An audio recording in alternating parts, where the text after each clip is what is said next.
नमस्कार, आप देख रहे हैं लाइव टीवी इंडिया और मैं आपके साथ जुनैद अंसारी। हम बिल्किस बानो को लेकर जो सुप्रीम कोर्ट ने सख्त आदेश देते हुए जो है गुजरात सरकार से जवाब मांगा है कि आरोपियों को जो थे क्यों रिहा किया।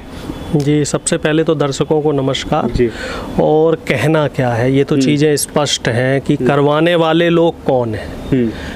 आका लोग बोल देते हैं कि आप कीजिए, पीछे से हम आपको सपोर्ट कर रहे हैं, क्योंकि तमाम मुद्दे हैं जो इस समय देश में चल रहे हैं, लेकिन भारतीय जनता पार्टी उन मुद्दों पे बात नहीं करना चाहती। बिल्किस बानो का मुद्दा जो है उस मुद्दे पे भारतीय जनता पार्टी घिरी हुई है कि कैसे एक हत्यारों को हत्याएं, जिन्होंने 8-9 हत्याएं की हैं और एक ऐसी महिला के साथ बलात्कार की घटना को अंजाम दिया है जो पहले से गर्भवती थी, गर्भ में उसके बच्चे की मृत्यु हो जाती है। आप ऐसे मान के चलिए कि क्या उन लोगों की मनोवृत्ति रही होगी। वो महिला जो अस्पताल में थी, उसके परिजनों को मार दिया गया और वो 6 महीने तक अपने किसी भी परिजन से मिलने की स्थिति में नहीं थी, मानसिक आघात झेल रही थी। अब उनके जो हत्यारे हैं उनको निकाल दिया जाता है जेल से, और निकालने के साथ साथ मल्टी पिटीशन दी गई है, उनको अभयदान दिया गया अच्छे चाल चलन के लिए। और कुछ तो बीजेपी आरएसएस के लोग ये कह रहे थे कि ब्राह्मण है तो इसलिए उनको अभयदान दे दिया और संस्कारी थे। और किन संस्कारों की बात कर रहे हैं? नहीं, अब इसमें देखने वाली बात ये है कि हमारे देश में, अगर हम अपने देश की बात करें तो हमारे देश में नारी को जो है ईश्वर से ऊपर का दर्जा दिया गया है, देवी माना गया है। ठीक है, पूजा होती है, दुर्गा पूजा में पूजा की जाती है, और हर जगह कोई भी आयोजन होता है, चाहे वो किसी भी धर्म का हो, तो नारियों का सम्मान दिया जाता है। और ब्राह्मण, सो कॉल्ड जो ब्राह्मण है, इनको समाज में एक प्रतिष्ठित वर्ग माना गया है। और अगर एक ब्राह्मण इस तरह का जघन्य अपराध कर रहा है, बलात्कार का, ये तो हत्या से भी गिरा हुआ अपराध है, तो वो सम्मानित कैसे हो सकता है? उसकी मानसिक स्थिति समझिए आप कि वो कितना घृणित है।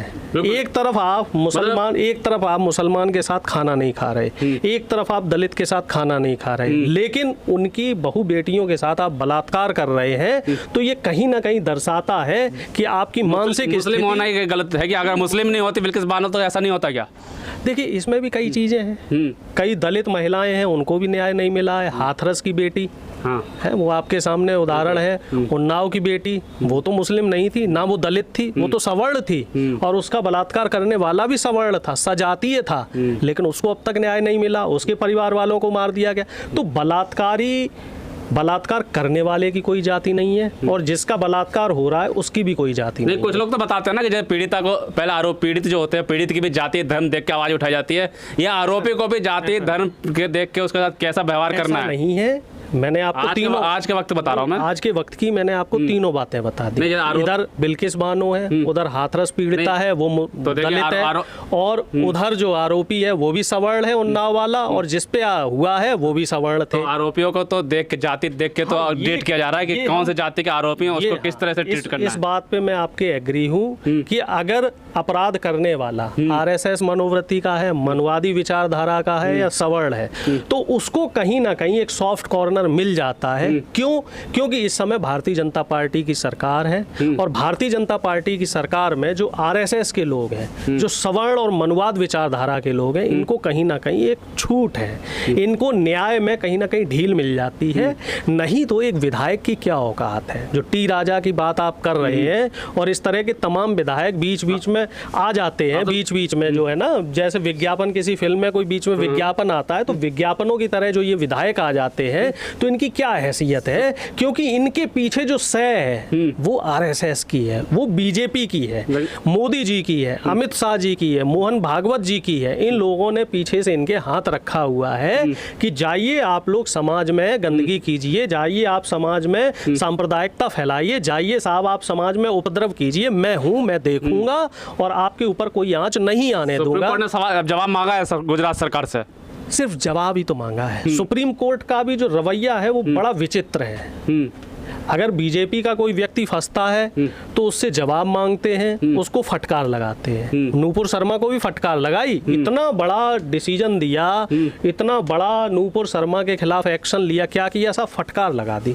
तो क्यों ना बाकी लोगों को भी फटकार लगा दो, क्यों ना बाकी लोगों से भी जवाब मांगो? बाकी लोगों के लिए तो आप ये नहीं करते हो। आपके पैमाने दो हैं, अच्छा, दो पैमाने हो आपके गए। तराजू दो तरह के हैं। अगर कोई बीजेपी आरएसएस का व्यक्ति फंस रहा है तो आप फटकार मांगेंगे, जवाब मांगेंगे।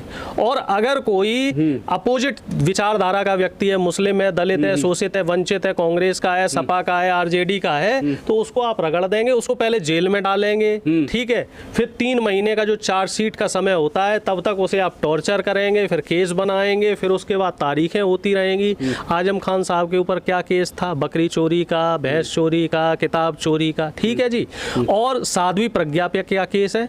साध्वी प्रज्ञा पे आतंकवाद का केस है, और वो कहाँ बैठी हुई है? संसद में बैठी हुई है। और जब से भारतीय जनता पार्टी की सरकार आई है तो ऐसे दागी लोगों को संसद में और विधानसभा में बैठने का मौका दिया जा रहा है। और जब से भारतीय जनता पार्टी की सरकार आई है तो जो सामाजिक न्याय की बात कर रहे हैं, जो लोकतंत्र की बात कर रहे हैं, जो संविधान की बात कर रहे हैं, या तो उनको इस दुनिया से ऊपर उठा दिया जाता है, उनकी मृत्यु हो जाती है रहस्यमयी परिस्थितियों में। अच्छा। और वो परिस्थितियां भी कभी सुलझ नहीं पाती। रोहित वेमुला इसका उदाहरण है, और तमाम उदाहरण है, सैकड़ों उदाहरण है। कई लोगों की नाम पूछ के, कई लोगों की जाति पूछ के उनकी लिंचिंग हुई है। तो इस तरह की जो तमाम चीजें हैं वो इस समय समाज में है, और कहीं ना कहीं इन सब के लिए बीजेपी जिम्मेदार